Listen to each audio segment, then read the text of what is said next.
Today, I am taking you through one of my favorite dynamic mobility and flexibility flows. And this specifically is going to feel great if you're feeling any tension all the way down from the feet into the knees, the hips, all right, the torso, the spine, the back, the neck, any of these areas. This is a full body dynamic mobility and flexibility flow. So I just got done doing an 8-hour road trip down the California coast. And so my body is really feeling it. All right. Typically, whenever you're sitting down for longer than 2 hours at a time, you need to get up, you need to get moving and all that. Otherwise, your body is going to start storing tension into, all right, the different joints as well as the fascia that we're flexing, especially if you're sitting all into the hips, into the knees and your ankles and even into your it's not good to sit for long periods of time, especially under stress. And driving, all right, can be stressful. I'm feeling it. So this is the first thing that I'm doing to help my body release the tension and to start feeling good after a long 8-hour drive. All right. Now, the first thing we're going to do is breathing in. Now, we really want to focus in on breathing throughout this entire flow.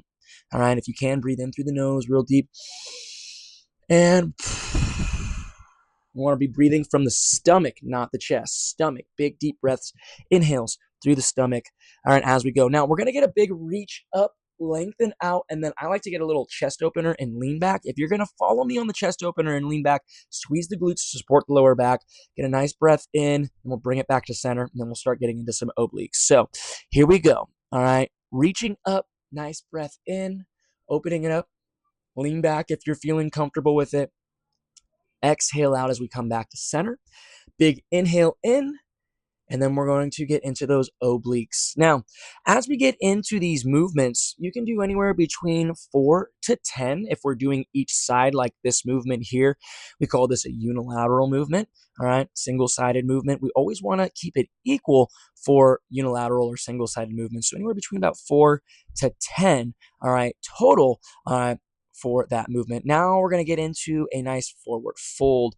Now I like to get into a little hip wiggle, make sure everything's feeling good, and then some nice sways. We are focusing in on opening up the hips, opening up the lower back. All right, anywhere between, again, 4 to 10 total rotations here. Once I get these in, we're going to take it to the next level with some rotations on reaches. We're going to reach up, breathing in as we reach up, exhale as we bring it back down. Again, anywhere between 4 to 10 reps here as we work this one through. Now, after I finish this, I like to bring it down to the knees, all right, or walk it out. And we're going to bring the knees down, or you can keep the knees hovering over the ground as we get this little upward dog. And then we're going to get some rotations here, all right, into the lower back, but also into the front of the hips, your hip flexors, all right, anywhere between, again, 4 to 10 or more. I like to do this movement. Sometimes I feel like I need a little extra repetition, so I do a little extra. But once we get this, we're going to go downward dog, pedal it out. I like to get a little bit more on this one. So I do anywhere between about 10 to 20 total reps here in this little pedaling of the heels, stretching out the calves into the hamstrings, all the way throughout the back into the shoulders. I love this movement. Now with this one, we'll drop the knees down. We're going to get into some cat to cows, get that spinal fluidity, breathing in as we reach up into that cow, and then exhale as we come into the cat. All right, really focusing in on looking up and then tucking the tailbone, sucking the belly button in as we get into that cat. Anywhere between about 5 to 10 total reps here, working it through. And then after this, we're going to get some activation as we step forward. Now, depending on your hip mobility, all right, we can bring that back knee up. It's going to stretch out a little bit more of the hip flexors, but I like to get this thread the needle. As you see, we reach through the arm there, and then we open it up, reaching up towards the sky. Keep your eye on the hand as we reach through the sky. All right, breathing in as we reach up, and then exhaling as we thread the needle down, anywhere between 5 to 10 reps again on each side as you roll through this one. And now feel free to pause this at any point in time to really feel and take your time with these movements. All right, I'm going a little fast here. You don't need to go this fast. Take your time through these movements, especially if it's the first time that you're doing these movements. Be patient with yourself.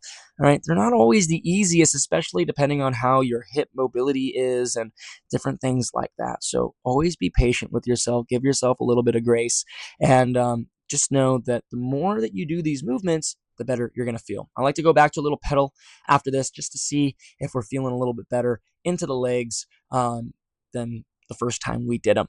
All right. Now we're going to get back into a tabletop position, extending, stepping forward, and then reaching up.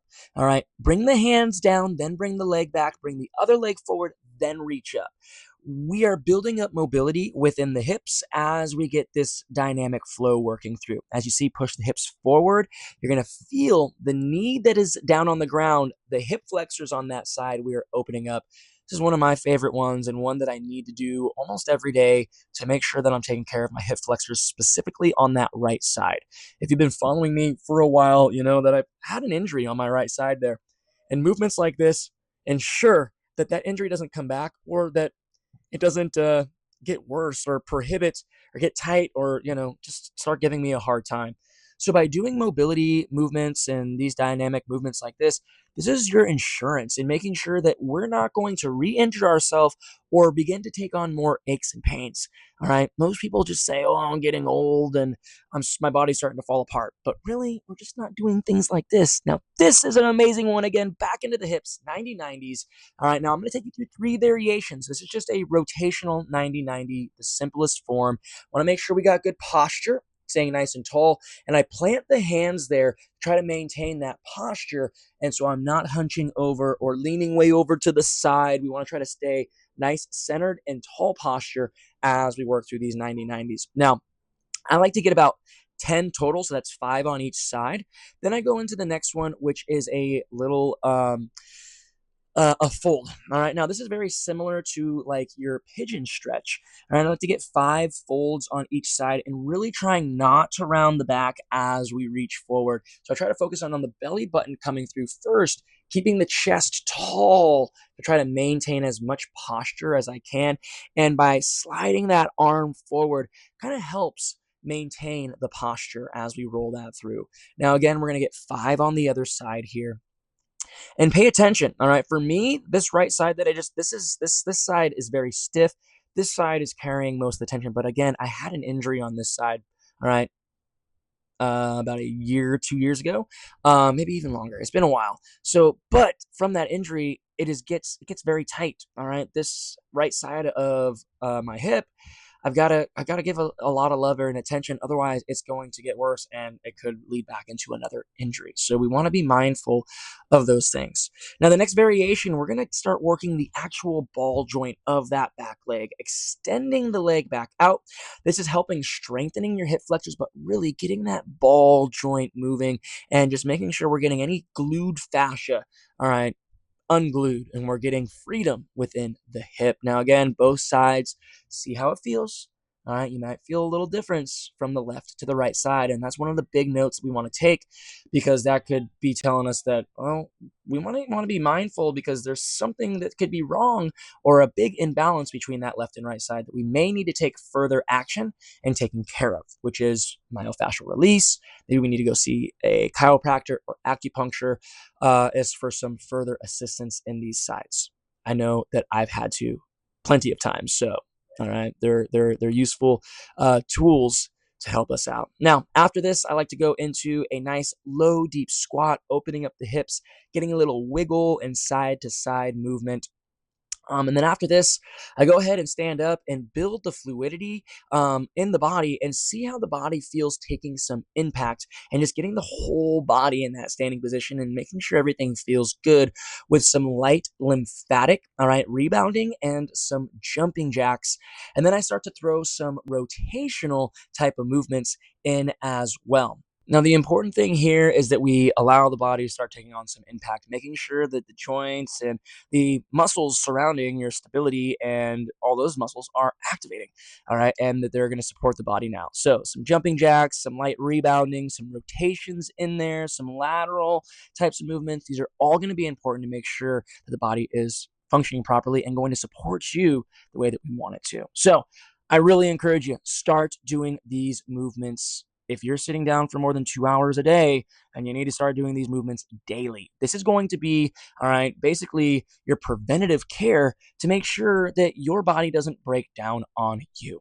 All right. So We don't want to use the excuse that, oh, I'm getting old and my body's breaking down. No, it's just because you're not doing movements like this every day to make sure that we are maintaining longevity over the body mechanics.